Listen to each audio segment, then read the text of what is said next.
87,000 కోట్ల రూపాయలు రైతులు మాత్రం ఎలా చేస్తున్నారో చంద్రబాబు నాయుడు గారు. రాష్ట్రం వెళ్ళిపోయింది, ఆర్థికంగా దెబ్బతింది. ఎలా చేయగలిగినా 85,000 కోట్ల రూపాయలు చంద్రబాబు నాయుడు కాదు కదా, ఎలా చేస్తామని అడిగారు.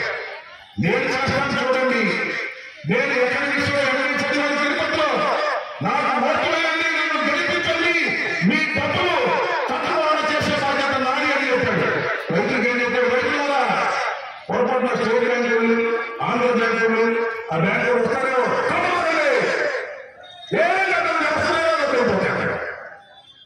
నమ్మారు. అంతేకాదు ఇలాగ ఆడలు మీటింగ్లు ఉంటామా, నీ మెల్లం బంగారం లేదో నేను హ్యాండ్ కొడుతున్నా, ట్రాక్టర్ కోసం, ఎరువుల కోసం, ఇతరుల కోసం పెరుగుడా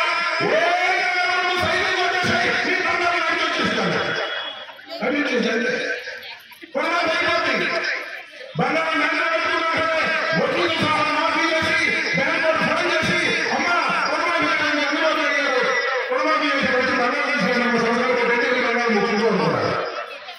చాలా మంది బంగారం లోన్లో భర్త కూడా చర్చకుండా సైకిల్ చేశారు.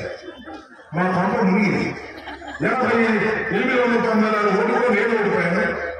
ముఖ్యమంత్రి కావాల్సినటువంటి జగన్మోహన్ రెడ్డి గారు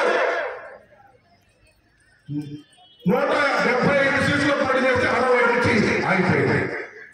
నేను అడుగుతా ఉన్నా, ఇక్కడ ఆలోచన చేయండి. అంత చెప్పి ఓట్లు వేసుకున్నటువంటి చంద్రబాబు నాయుడు గారు రుణమాఫీ చేశారా? బంగారం నడిచి ఇంటికి వచ్చిందా?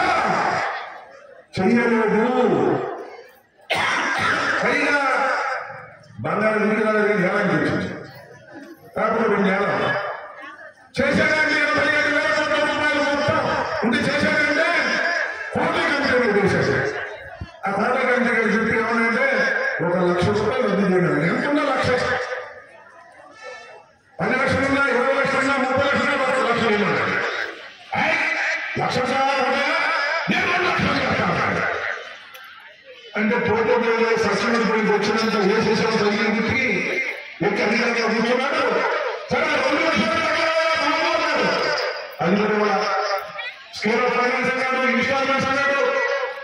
బ్యాంకులో డబ్బులు కట్టడానికి వడ్డీ పెరిగిన నాది బాధ్యతలు, వడ్డీ పెరిగింది, బ్యాంకులో అంతా పైసలు పడ్డాయి, అన్ని ఏమైనా వచ్చాయి, ట్యాక్సులు అన్ని ఏమైనా వచ్చాయి. ఏం చేయాలి అర్థం కాదా?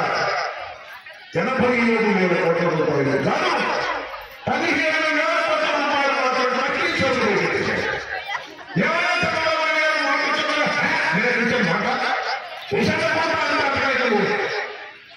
ఓటు వేయడంలో మొత్తం చేస్తానన్నాడు.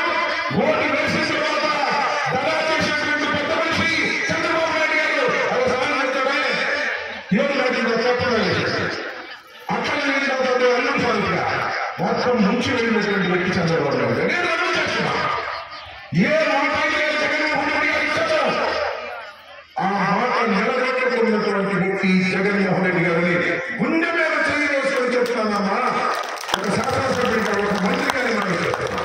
ఎందుకంటే నవరత్నాలు పెట్టాడు. అమ్మఒడి మీకు వచ్చిందా? అమ్మఒడి చెప్పడం అందరినీ పెట్టండి. అమ్మఒడి ముద్దాపి పింఛన్ 3,000 రూపాయలు మొన్న 1వ తారీఖు నుంచి 6,500 నోట్లు తీసుకొచ్చి వాలంటీర్లు మీకు ఇచ్చి వెళ్తున్నారో లేదో అడుగుతున్నా. చేతులు పైకెత్తండి ఎవరికైతే అవకాశాలు వస్తున్నాయో. ఇలా ఇచ్చిన ప్రతి మాటను నిలబెట్టుకున్నటువంటి వ్యక్తి జగన్మోహన్ రెడ్డి గారు. అయితే ఇచ్చిన ప్రతి మాటని కూడా దగా చేసినటువంటి వ్యక్తి చంద్రబాబు నాయుడు గారు. మేము ఎందుకు ఈ విషయాలు చెప్తున్నామంటే, అమ్మా 5 సంవత్సరాల క్రితం మనం ఎన్నుకున్నారు. జగన్మోహన్ రెడ్డి గారు ముఖ్యమంత్రి అయ్యారు. అన్ని కార్యక్రమాలను నిర్వహించి అమ్మ ఎన్నివారు ఒక 10 నిమిషాలు ఆగితే నాకు సంతోషం వెళ్ళిపోతుంది. మేము ఇంటికి వెళ్ళి 10 నిమిషాలు కూర్చోండి. 10 నిమిషాలు ఎక్కువసేపు ఉండాల్సిన అవసరం లేదు. ఇప్పటికే చాలా సేపు మీరు వచ్చి 10 నిమిషాలు ముగిస్తారు. ఇచ్చిన ప్రతి మాటను నిలబెట్టుకున్నటువంటి వ్యక్తి జగన్మోహన్ రెడ్డి గారు. సంక్షేమ కార్యక్రమాలు ఇంటికి చేరవలసినటువంటి వ్యక్తి జగన్మోహన్ రెడ్డి గారు. ఎవరిని అడగాల్సిన అవసరం, అమ్మఒడి ఎవరిని అడగాల్సిన అవసరం, రైతు భరోసా ఎవరిని అడగాల్సిన అవసరం, కాపు నేస్తారు ఎవరిని అడగాల్సిన అవసరం, ఈబీసీ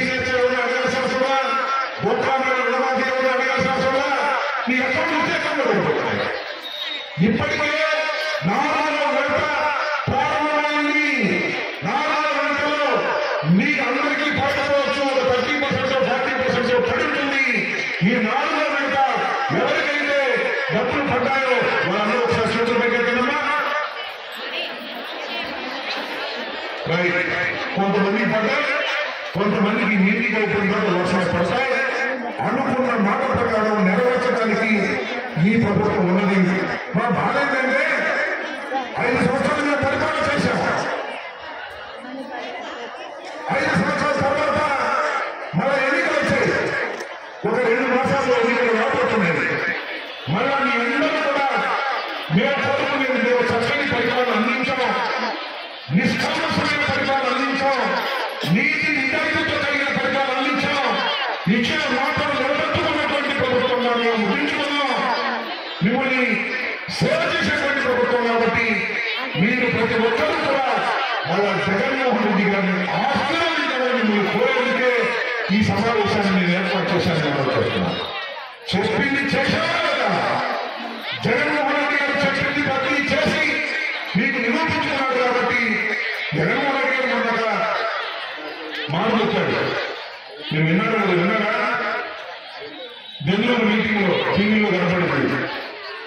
ఇప్పటికీ దోత్రాలో రుణమాఫీ కానీ మరొకదానికి కానీ 124 సార్లు ఆయన బటన్ నొక్కాడు.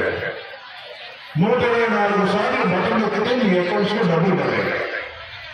రేపు ఈడీఎం మిషన్లో 2 సార్లు ఫ్యాన్ గుర్తుకి నొక్కలేదా మాట్లాడుతున్నాడు. నొక్కండి, ఫ్యాన్ గుర్తు మీద నొక్కండి. మళ్ళా జగన్మోహన్ రెడ్డి గారు ముఖ్యమంత్రి అవుతారు. మళ్ళా సంక్షేమ కార్యక్రమాలు మీకు అందించేటటువంటి కార్యక్రమం చేస్తారు. ఎక్కడా లంచమైనటువంటి ప్రభుత్వాన్ని తీసుకురావడానికి ప్రయత్నం చేస్తున్నాం, ముందుకురావాలని కూడా మనం చేస్తున్నాం. అనేకమైన విప్లవాత్మకమైన మార్పులు ఈ రాష్ట్రంలో తీసుకొచ్చాం.